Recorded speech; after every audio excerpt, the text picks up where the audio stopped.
একটা রহমত এবং বরকত। হাদিস শরীফের মধ্যে আসছে, রাসূল সাল্লাল্লাহু আলাইহি ওয়াসাল্লাম বলেন, কোন ব্যক্তি যদি আল্লাহ তাআলার ঘর মসজিদের মধ্যে আসে এবং নামাজের অপেক্ষায় বসে থাকে, কোন আমল করুক অথবা না করুক, শুধু নামাজের অপেক্ষায় বসে থাকে, তাহলে আল্লাহ তাআলা তার আমলনামার মধ্যে নামাজ পড়লে যেমন সওয়াব, শুধু নামাজের অপেক্ষায় বসে থাকলে ঠিক তেমন সওয়াব দেওয়া হয়। সুবহানাল্লাহ। এই জন্য সারা বছরে আমরা যেমনই করি অথবা না করি, অন্তত রমজান মাসের জন্য এমন হয়, যদি পারি একটু বেশি আগে মসজিদে চলে আসলাম, যদি না পারি অন্তত যখন আজান হয় তখন যেন আমরা মসজিদের বাইরে না থাকি। আজানের পরেই তো নামাজ হয় না, তো আমরা যদি একটু আগে আগে চলে আসি, আজান হচ্ছে সাথে সাথে মসজিদে চলে আসলাম, হয়তো আজানের 15 মিনিট পরে নামাজ হবে অথবা আজানের আধা ঘন্টা পরে নামাজ হবে। এই যে সময়টা আমি আসলাম মসজিদের মধ্যে, দেখবেন মসজিদের বাইরে থাকলে দুনিয়ার অনেক কাজ করতে মন চায়, অনেক চিন্তা চেতনা আসে, অনেক সন্দেহ আসে, অনেক কিছু হয়। কিন্তু যখন আমরা উঁচু করে মসজিদে ঢুকে যাই, তখন কিন্তু আমাদের দিলে খারাপ কোনো চিন্তা আসে না, খারাপ কোনো কথা মুখ দিয়ে আসে না। তো এই যে একটা ভালো দিক, এই দিকটা কিন্তু আমাদের জন্য অনেক জরুরি একটা জিনিস। মসজিদের বাইরে থাকলে চায়ের দোকানে থাকি, রাস্তায় থাকি, ঘরে থাকি, হ্যাঁ, অনেকে আমরা সব কিছু ভালো, কোনো খারাপ আমরা করি না, কিন্তু ধরেন সামাজিক ভাবে আমাদের বাসার মধ্যে একটা টিভি রাখছি, তো যতক্ষণ ঘরের মধ্যে থাকি টিভি লাগাই রাখি, টিভি দেখতে থাকি, মনে করি টিভি সবাই দেখে আমি দেখি। মসজিদে আসলে কি আর টিভি দেখার সুযোগ হয়? হয় না। তাহলে আমি আজান দেওয়ার সাথে সাথে যদি আমি অন্তত মসজিদে চলে আসলাম, ওই সময়টা থেকে আমি বাঁচতে পারলাম। তেমন কোনো খারাপ কাজ করে না, চুরি করে না, ডাকাতি করে না, কিন্তু চায়ের দোকানে বসে থাকি, বসে থাকলে কিন্তু বিভিন্ন কথা উঠে, এমুকে কি করছে, তমুকে কি করছে, তার এই সমস্যা হয়েছে, ওর এই সমস্যা হয়েছে, এইগুলোকে গীবত। আর গীবত করলে আল্লাহ কি দেয়? কবিরা গুনাহ দেয়। তো আজান হওয়ার সাথে সাথে যদি আমি মসজিদে চলে আসলাম, তো আমার গীবতটা হইল। তো ধরেন ঘরের মধ্যে টিভিও দেখি না, চায়ের দোকানে গিবত করি না, বাজারের মধ্যে এমনি ঘুরতেছি, রাস্তার মধ্যে এমনি হাঁটতেছি। তো রাস্তার মধ্যে হাঁটলে, বাজারের মধ্যে ঘুরলে অন্যান্য সবকিছুর সাথে অনেক বেপরদা নারীও থাকে, থাকি না বলেন? আমি চাই অথবা না চাই, আমাদের চোখ তাদের উপর পরেই পড়ে। তো তাদের উপর পড়লো, কি হয়ে যায়? গুনাহ হয়ে যায়। বারবার তাদের দিকে, চেহারার দিকে তাকাইতে হয়। তো যদি আমি মসজিদের মধ্যে চলে আসি, বেপরদা নারীদেরকে আমার কি করতে হয় না? দেখতে হয় না। তো দেখেন, সব দৃষ্টিকোণ থেকে আমরা যদি খেয়াল করি যে একটু আগে যদি মসজিদে চলে আসি, তাহলে আপনি একটু চিন্তা করেন যে প্রতি ওয়াক্তে আজান দেওয়ার সাথে সাথে যদি আমি মসজিদে চলে আসি, এখানে যদি 15 মিনিট বেশি সময় মসজিদে দেই, তো 5 ওয়াক্ত নামাজে 15 মিনিট করে দিলে কত সময় আমার বেশি হয়ে গেল না? তো হাসরের ময়দানে হাদিস শরীফের মধ্যে আসছে, রাসূল সাল্লাল্লাহু আলাইহি ওয়াসাল্লাম বলেন যে হাসরের ময়দানে আল্লাহ পাক প্রতিটা বান্দাকে 5টা প্রশ্ন করবেন। কয়টা প্রশ্ন ভাই? 5টা প্রশ্ন। এর মধ্যে একটা প্রশ্ন হলো, আমি আল্লাহ তোমাকে যে জীবন দান করছিলাম, যে যৌবন দান করছিলাম, যে সময় দান করছিলাম, এই সময়টা তুমি কোন পথে ব্যয় করছো? এখন আপনাদেরকে আমি বলি, সমাজের মধ্যে আমরা যারা স্বাভাবিকভাবে ঘরের মধ্যে টিভি রাখছি, যুক্তি যদি বলি যে টিভি রাখছেন কেন, তো ওদের বাচ্চা কাচ্চা ঘরে রাখতে পারি না, টিভি না থাকলে বাচ্চারা অন্যের ঘরে চলে যায়, তো নিজের ঘরে রাখার জন্য কি রাখছি? টিভি রাখছি, অন্তত আমার বাচ্চাটা আমার ঘরে থাকুক, আমার ঘরে থেকে থেকে টিভি দেখি। আরো অনেক যুক্তি আছে টিভি রাখার, অনেকে বলে ওদের খবর শুনি, অনেকে বলে এই শুনি ওই শুনি। আচ্ছা, এখন হাসরের ময়দানে আল্লাহ যখন আমাদেরকে প্রশ্ন করবে যে দুনিয়ার মধ্যে তোমাদেরকে আমি যে জীবন দিয়েছিলাম, এই জীবনটাকে কোন পথে ব্যয় করছো? যদি আমরা আল্লাহর কাছে এই জবাবটা দেই যে তেমন খারাপ কিছু করি নাই, চুরি করি নাই, ডাকাতি করি নাই, মিথ্যা কথা বলি নাই, শুধু ঘরের মধ্যে বসে বসে টিভি দেখছিলাম, জবাবটা কি ভালো হলো না খারাপ হলো বলেন? আল্লাহর সামনে যদি এই কথাটা বলি, আল্লাহ রাগ করবে না বলেন? কিন্তু কথা তো সত্য। আমি বলি অথবা না বলি, ঘরের মধ্যে বসে বসে অবসর সময় কাটানোর জন্য নাটক দেখি, টিভি দেখি না আমরা অনেকে? তো রমজান মাস চেষ্টা করি এটা থেকে বিরত থাকতে। তো আমি যে কথাটা বলতেছিলাম, যদি আল্লাহর সামনে আমরা বলতে পারি যে আল্লাহ গুনাহ করছিলাম, মিথ্যা কথা বলছিলাম, বা বিভিন্ন কারণে গুনাহ হয়েছে ঠিক, কিন্তু যখনই আজান হয়েছে তখনই আমি কোথায় চলে আসছি? মসজিদে চলে আসছি। এই সময়টা অন্তত 15 থেকে 20 মিনিট সময় আল্লাহ আমি আপনার ঘরে ছিলাম, তাহলে আল্লাহর কাছে বলার মতো একটা সময় আমি কি পাইলাম? আর যদি ওই সময় মসজিদে না আসি তাহলে আমি কি বলবো বলেন? আল্লাহ যদি বলে যে তোমাকে আমি হায়াত দিছিলাম, এই হায়াতকে তুমি কোন পথে ব্যয় করছো, আমি যদি বলি আল্লাহ অনেক সময় গুনার কাজে ব্যয় করছি, কিন্তু কিছু সময় এমন আছে আল্লাহ যখন আমি আপনার ঘরে যখন আজান হইতো সাথে সাথে আপনার ঘরে চলে আসছি, তাহলে একটু খেয়াল করেন, এই 10 মিনিট 20 মিনিট 15 মিনিট মসজিদে একটু আগে আগে আসলে অন্তত এই সময়টার কথা মানে সুন্দর করে গর্ব করে আল্লাহর কাছে বলা যায় যে আল্লাহ এতটুকু সময় আমি আপনার ঘরে ছিলাম। যদি এই কাজটাও না করে আল্লাহর সামনে আমরা বলবোটা কি? হাসরের ময়দানে আল্লাহ তাআলা যে প্রশ্ন করবে, এই হাদিস তো সত্য, যে কোন বান্দা যতক্ষণ পর্যন্ত 5টা প্রশ্নের জবাব না দেবে, কবরের মধ্যে আমাদেরকে প্রশ্ন করা হবে 3টা। কয়টা প্রশ্ন ভাই? 3টা। আর হাসরের ময়দানে প্রশ্ন করা হবে 5টা। এর মধ্যে এই প্রশ্নটা তো অবশ্যই গুরুত্বপূর্ণ, যে তোমাকে আমি যে জীবন দিয়েছিলাম এই জীবনকে তুমি কোন পথে ব্যয় করছো, গুনাহের পথে নাকি সওয়াবের পথে? তো আমরা তো মানুষ হিসেবে গুনাহ করি। যদি বলেন যে গুনার পথে ব্যয় করছি তাহলে তো জাহান্নাম ছাড়া উপায় নেই। আর যদি কথাটা এইভাবে বলা যায় যে আল্লাহ গুনাহ করছি ঠিক আছে, কিন্তু যখন আজান দিত তখন কিন্তু আবার আপনার ঘরে আমি চলে আসতাম, আল্লাহ তো তখন উসিলা খুঁজবে, আল্লাহ তো চাইবে ক্ষমা করে দেওয়ার জন্য না। তো আল্লাহ তো চাইলে এই উসিলা আমাদেরকে কি করতে পারে ভাই? কিন্তু এই উসিলাও যদি না থাকে, আমাকে যে ক্ষমা করবে, ক্ষমা করার কোনো কি নাই, উসিলাও নাই, আমি আজান দিলেও মসজিদে আসছি না, তো আমাকে কিভাবে ক্ষমা করবে বলে? আর আল্লাহ পাক রব্বুল আলামিন যে আমাদেরকে প্রশ্ন করবেন, হাসরের ময়দান যে কায়েম হবে, এতে তো কোনো সন্দেহ নাই। ইসলাম ধর্মের সত্যতা সম্পর্কে একটা সময় একটা যুগে মানুষ অবিশ্বাস করত, অবিশ্বাসের সুযোগ ছিল, কিন্তু ইসলাম ধর্ম যে সত্য, আল্লাহ যে সত্য, আল্লাহ রসুল যে সত্য, এখনকার সময়ে এসে অবিশ্বাস করার কোন সুযোগ এখন আর নাই। কেন নাই? দেখেন, হযরত আদম আলাইহিস সালাম যখন পৃথিবীর মধ্যে আসছেন তখন কিন্তু পৃথিবীর সবেমাত্র শুরু। আদম আলাইহিস সালাম যখন পৃথিবীতে আসছেন তখন তেমন কিছু হয়নি। আদম আলাইহিস সালাম আসছেন, আস্তে আস্তে তার সন্তান হয়েছে, সন্তানরা দুনিয়ার মধ্যে বিস্তার লাভ করছে। তো দুনিয়ার মধ্যে বিধিবিধান গুলো আসতেছিল, আল্লাহ তাআলা বিধিবিধান গুলো দিতেছিলেন। আদম আলাইহিস সালাম আসার পরে নূহ আলাইহিস সালাম আসলেন, নূহ আলাইহিস সালামের পরে এইভাবে ধারাবাহিকভাবে আল্লাহ পাক রব্বুল আলামিন অনেক নবীদেরকে দুনিয়ার মধ্যে দিয়েছেন। এখন হযরত নূহ আলাইহিস সালাম যখন আসলেন, দেখেন কোরআন শরীফ সহ হাদিসের মধ্যে স্পষ্ট আকারে আসছে যে তিনি আসার পরে মাঝখানে দীর্ঘ একটা গ্যাপ ছিল, নবী ছিল না, যার কারণে মানুষ আবার গুমরাহ হওয়া শুরু করে দিচ্ছে। আর গুমরাহ হওয়ার আরেকটা কারণ আছে, মানুষ তো আর শুধু শুধু এমনি এমনি গুমরাহ হয় না। যখন মাঝখানে কোনো নবী ছিল না তখন শয়তান তাদেরকে ধোঁকা দেওয়া শুরু করে দিচ্ছে। তো তাদেরকে ধোঁকা দিতে দিতে দিতে দিতে তাদেরকে যখন আবার খারাপ বানায় ফেলছে, নূহ আলাইহিস সালাম আসলেন, তাদেরকে দাওয়াত দিলেন, কিন্তু তারা নূহ আলাইহিস সালামের কথাটা শুনলো না।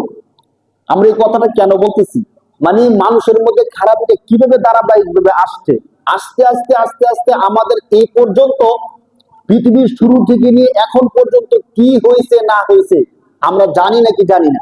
জানি, অনেক কিছুই জানি। কিভাবে জানি? কোরআনের মাধ্যমে আল্লাহ পাক রব্বুল আলামিন আমাদেরকে জানাই দিছে। এখন দেখেন, আপনাদেরকে আমি সংক্ষিপ্ত কয়েকটা কথা বলি, যে কথাগুলো আমাদেরকে ইসলাম যে সত্য, এখন যে অবিশ্বাস করার কোনো সুযোগ নাই, এই বিষয়টা আমাদেরকে স্পষ্ট করে দিবে। দেখেন, হযরত নূহ আলাইহিস সালাম আসলেন, 950 বছর দাওয়াত দিলেন। দাওয়াত দেওয়ার পরে অল্প কিছু লোক, 80-82 সামথিং এমন কিছু লোক ঈমান আনছে, আর কেউ ঈমান আনে নাই। কত বছর দাওয়াত দেওয়ার পরে? 950 বছর দাওয়াত দেওয়ার পরে। তো যারা ঈমান আনে নাই তাদেরকে নবী বলছে যে তোমরা ঈমান আনতেছো না, আল্লাহ তাআলা গজব দিবে।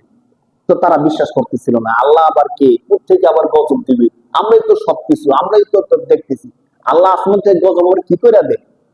তো দেখেন, সত্যি সত্যি তারা না মানার কারণে আল্লাহ তাআলা নূহ আলাইহিস সালামকে বললেন যে তুমি একটা নৌকা বানাও। কোরআন শরীফের অনেক আয়াতের মধ্যে আল্লাহ তাআলা আলোচনা করছেন, বিশেষ করে 12 নম্বর পারার 5 নম্বর পৃষ্ঠা, 4 নম্বর থেকে শুরু করে 5 নম্বর পৃষ্ঠায় বিস্তারিত আলোচনাটা করছেন, পুরো পৃষ্ঠা ব্যাপী। নূহ আলাইহিস সালামকে বললেন যে তুমি একটা নৌকা বানাও। তো এখনকার সময় আমাদের নৌকার দরকার পড়ে, কারণ বর্ষাকাল আসে, বিভিন্ন নদী নালা এগুলো আছে, কিন্তু নূহ আলাইহিস সালাম যে অঞ্চলে ছিলেন ওই অঞ্চলে নৌকার দরকার ছিল না, মরুভূমি অঞ্চলের কাছাকাছি। তো সেখানে নৌকা দিয়ে কি করবে? তো নূহ আলাইহিস সালামকে বললেন যে তুমি নৌকা বানাও, নৌকার দরকার পড়বে, আমি আল্লাহ তাদেরকে প্লাবনের মাধ্যমে এমন শাস্তি দিব একবারে ডুবাইয়া মেরে ফেলবে। এই কথা জানে কে? নূহ আলাইহিস সালাম। জাতি তো আর জানে না, কিন্তু জাতিকে জানাইছে, জাতি বিশ্বাস করে। যখন নূহ আলাইহিস সালাম নৌকা বানাইতেছিলেন, তো তারা ঠাট্টা বিদ্রুপ করতেছিল। কোরআন শরীফে স্পষ্ট আসছে যে তারা নৌকার পাশ দিয়ে যাইতো আর ঠাট্টা বিদ্রুপ করতো। দেখো, আগে তো এমনি মাথা নষ্ট ছিল, এখন আরো বেশি মাথা নষ্ট হয়েছে। এমন মরুভূমির মধ্যে তিনি কি বানাইতেছে? নৌকা বানাইতেছে। মরুভূমির মধ্যে নৌকা চলে? তো বিশাল আকারে নৌকা তিনি বানাইছেন, তার ঠাট্টা বিদ্রুপ করতেছিল। তো আল্লাহ তাআলা বলতেছে তোমরা এখন ঠাট্টা করতেছো, তোমাদের সাথেও ঠাট্টা করা হবে, অপেক্ষা করো। তো দেখেন, তারা কিন্তু, আমি যে কথাটা বলতে চেষ্টা করতেছি, তারা কিন্তু জানতো না পরবর্তীতে কি হবে। মানে সত্যিকার অর্থে এমন প্লাবন হবে যে প্লাবনের সব ধ্বংস হয়ে যাবে, তারা কি জানতো? মানে নবী বলছে কিন্তু তারা তো বিশ্বাস করতেছে না। তো তারা জানতো না এমন হতে পারে।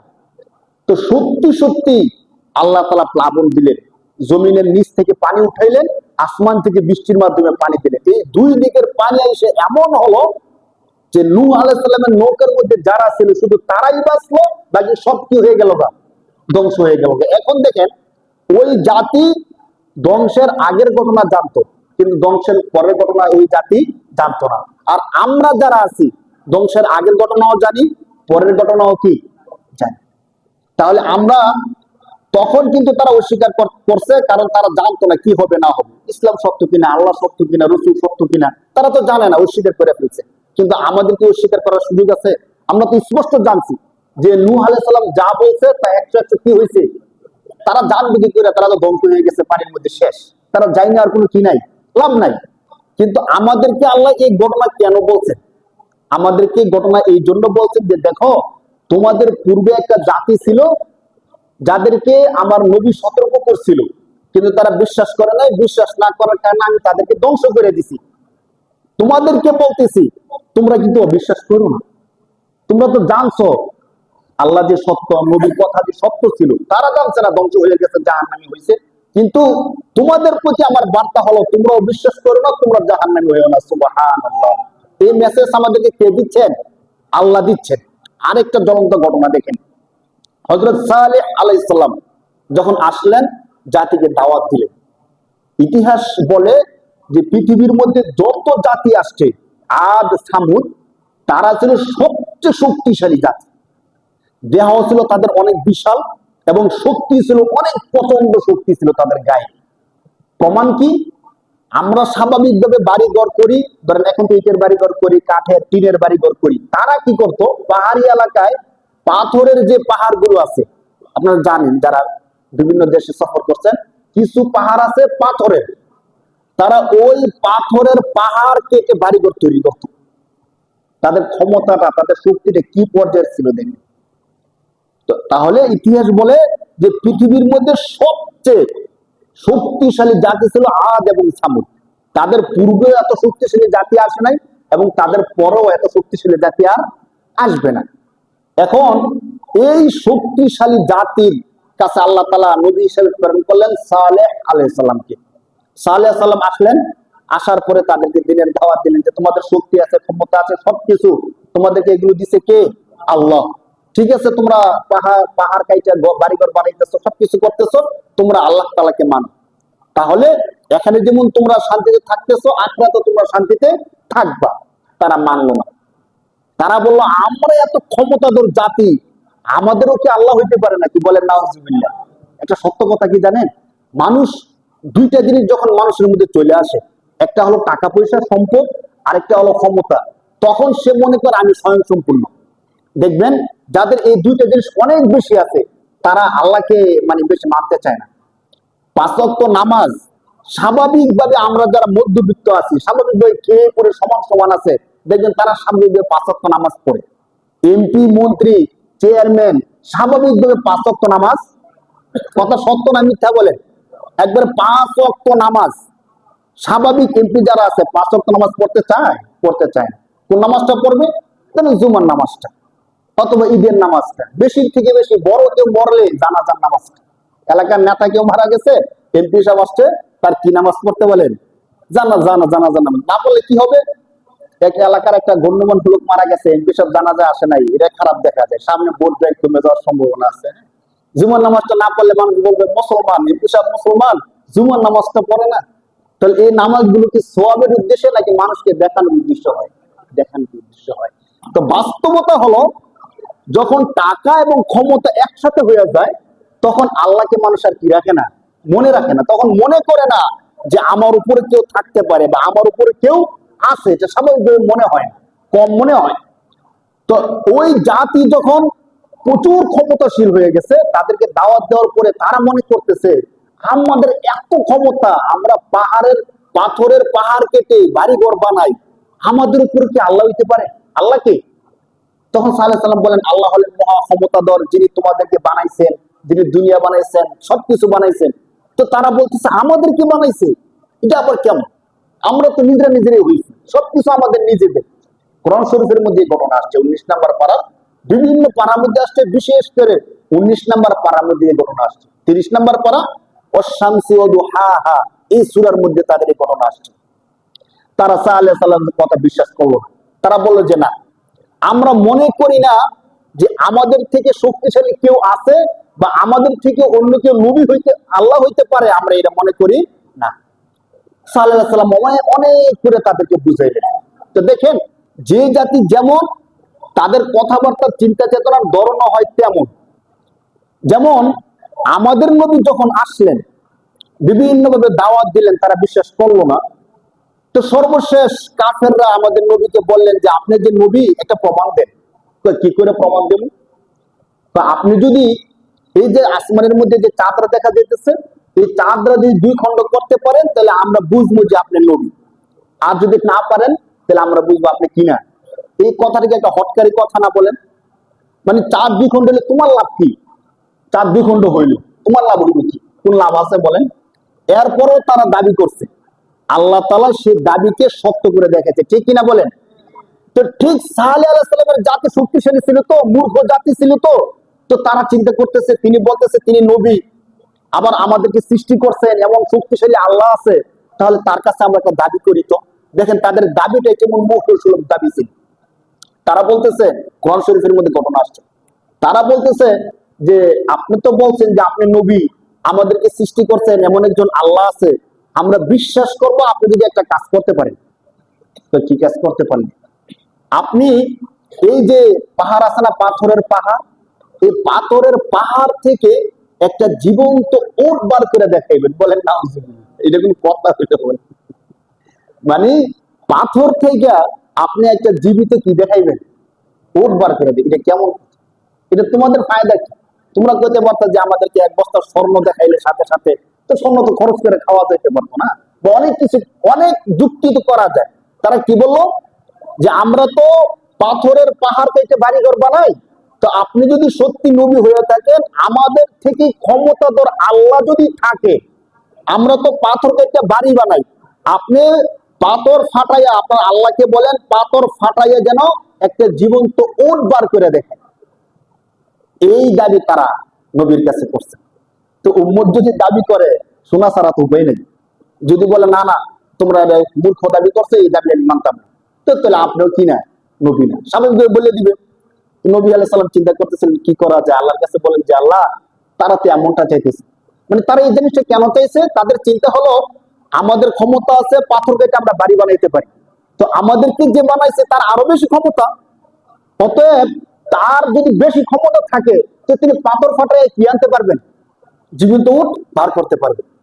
কোরআন শরীফের 19 নম্বর পারা বিস্তারিত গল্প আসছে।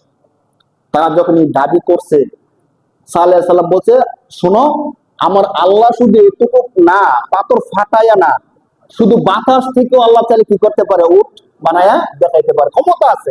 কিন্তু তোমাদেরকে আমি একটা কথা বলতেছি, আল্লাহ যদি সত্যি সত্যি তোমাদেরকে এটা দেখায়, তোমরা কিন্তু তখন অস্বীকার করতে পারতা না, 1 নাম্বার। 2 নাম্বার, তোমরা আল্লাহর সাথে বেয়াদবি করতে পারবা না। তো তারা বলছে আগে দেখান। তারা মনে করছে এটা অসম্ভব। মানে অনেক সময় আমরা বলি না, ঝগড়া লাগলে মানুষকে ঠেকায় দেওয়ার জন্য একটা বলি, পারলে তুই এটা কর দেখি, আমরা জানি সেটা পারবো না, এই জন্য বলছি সে পারবো না, সে পরে মাইনা নিবে যে আমি পারতেছি না। তো তারা এমনই একটা কথা বলছে যে নবী পারবে না, তখন বলবে যে আপনার নবী না। কিন্তু আল্লাহ যখন চাইলেন যে না, তারা যে দাবি করছে আমি সেই দাবি তাদেরকে দেখাবো। সত্যি সত্যি সাল্লাল্লাহু আলাইহি সাল্লাম সমস্ত জাতিকে ডাকলেন, তোমরা আসো, তোমরা যে দাবি করছো সত্যি আমার আল্লাহ তোমাদের এই দাবি পুরা করবে। জাতি সবাই আসলো। আসার পরে যে বিশাল আকৃতির পাথর ছিল, পাহাড়, পাথরের পাহাড়, সবাই তাকায় রয়েছে যে সবাই যদি গোপনে হয় যে তোমরা গ্রামে থাকো, আমি পাহাড় থেকে উট নিয়ে আসবো, তাহলে তো বলবে যে আপনি কোথায় কিনে নিয়ে আসছেন না। দেখেন এখানে আল্লাহ কয়েকটা কাজ করছেন। এক হলো সবার চোখের সামনে আল্লাহ পাক রব্বুল আলামিন এই পাথরকে ফাটাইয়া বিশাল আকৃতির একটা উট নিয়ে আসছেন। সুবহানাল্লাহ। ওটা কেমন ছিল? তাফসীরের মধ্যে আসছে স্বাভাবিক যে উট ছিল এই উটগুলো থেকে অনেক গুণ বেশি বড় আকৃতির ছিল এবং খাবারের জন্য তার আলাদা সবকিছুর প্রয়োজন ছিল। যদি সাধারণ উট হইতো তখন তারা বলতো কি যে এই ছোট্ট একটা উট আনছেন, এটা মনে জাবিটা দিয়ে নিয়ে আসছে। তারা যেন অস্বীকার করতে না পারে এই জন্য উটটা তাফসীরের মধ্যে আসছে সাধারণ উট না, বিশেষ এক ধরনের একটা উট আনছে। পরবর্তীতে হয়েছে কি যে উটটা যদি খাবার খাইতে যাইতো তাহলে অন্যান্য উট যারা ছিল, অন্যান্য প্রাণী যারা ছিল তারা আর খাবার পাইতো না। সুবহানাল্লাহ। ওটার খাবারটা কি অবস্থা ছিল! আর যে গাছ থেকে পানি খাইলে অন্য উটগুলো আর পানি খাওয়ার জন্য পানি পাইতো না। এই জন্য আল্লাহ পাক রব্বুল আলামিন একটা দিন ঠিক করে দিয়েছেন যে ওটা দুনিয়ার মধ্যে থাকবে একদিন, সপ্তাহে একদিন শুধু এই ওটা কি খাবে? পানি খাবে, খাবার খাবে, পানি খাবে। আর যেদিন এই ওটটা পানি খাবে, খাবার খাবে, ওই দিন তোমরা তোমাদের পশুগুলোকে খাবার আর পানিও খাওয়াতে যায় না। তো দেখেন আমি যে আলোচনাটা করতেছিলাম যে তারা কিন্তু একটা হটকারী দাবি করছে যে আপনি পাথর ফাটাইয়া একটা জীবন্ত কি দেখান, উট দেখান। আল্লাহ সত্যি সত্যি পাথর ফাটাইয়া একটা জীবন্ত উট দেখাইলেন, এবং শুধু উট, সাধারণ উট না, অসাধারণ একটা উট যে সপ্তাহে একবার খাইলে অন্য প্রাণীগুলো খাবারের খানা আর পায় না। তো এই ঘটনা যে দেখাইছেন এটা গোপনে নাকি সবার চোখের সামনে? এখন কি অবিশ্বাস করার কোনো কিছু আছে? নাই। এখন একটা বিষয় এখন আমরা আলোচনাটা করি। এখন যদি সালেহ আলাইহিস সালামের এই ঘটনা দেখার পরে সবাই বিশ্বাস করে ফেলে, তাহলে তখনকার সময়ে যারা নেতৃবৃন্দ ছিল, যারা ক্ষমতাশীল ছিল, যারা দাপটশীল ছিল, তাদের দাপট ক্ষমতা থাকবে না শেষ হয়ে যাবে? থাকবে না শেষ হয়ে যাবে? সবাই এক বাক্যে কাকে মানতে হবে? সালেহ আলাইহিস সালামকে মানতে হবে, এবং সালেহ আলাইহিস সালাম যা বলবে তাই শুনতে হবে। তো যুগে যুগে যারাই ক্ষমতাশীল ছিল তারা আল্লাহ তাআলার নবীদেরকে মানে নাই শুধু এই জন্য যে মানলে তাদের ক্ষমতা কি হয়ে যাবে। একবার স্পষ্ট ভাবে আবু জেহেল বলছিল যে মুহাম্মদ সাল্লাল্লাহু আলাইহি সাল্লাম যে সত্য এটা আমি জানি, এবং হাজার হাজার কাজের দ্বারা প্রমাণ যে তিনি কি নবী, সত্য নবী। কিন্তু ওনাকে সত্য মানলে আমার যে ক্ষমতা, আমার যে নেতাগিরি, নেতাগিরি আর থাকবে না। তখন তারা দেখলো, দেখার পর সালেহ আলাইহিস সালামকে কি করলো না? মানলো না। কোরআন শরীফে আসছে তারা মানলো না। শুধু মানছে না এতটুকু না, সালেহ আলাইহিস সালাম বলছে দেখো তোমরা আমাকে মানো অথবা না মানো, এই যে উটটা আল্লাহ তাআলা নিয়ে আসছে, না কতুল্লাহ, কোরআন শরীফের শব্দ, এটা হলো আল্লাহর উটনি। কার উটনি? আল্লাহ। অতএব তোমরা এই উটনির সাথে কোনো কিছু করো না, সাবধান, এর কাছেও যায় না। তোমরা যদি কিছু করতে যাও তাহলে কিন্তু তোমাদের ভয়াবহ শাস্তি হয়ে যাবে। কারণ সালেহ আলাইহিস সালাম বুঝতেছিল যে তারা তো আমাকে মানবে না, কিন্তু এটা যতদিন থাকবে ততদিন পর্যন্ত প্রমাণ যে আমি নবী সত্য। আমি নবী কি না সত্য না হলে উট কিভাবে আসছে? কাফেররা বুঝতে পারছে যে এই উট থাকলে আস্তে আস্তে মানুষ একদিন না একদিন নবীকে মানবে। এই জন্য তারা চক্রান্ত করছে। যারা সর্দার ছিল তারা কিছু লোক, একজন লোক ঠিক করছে যে তুমি এই উটটাকে হত্যা করে ফেলবে।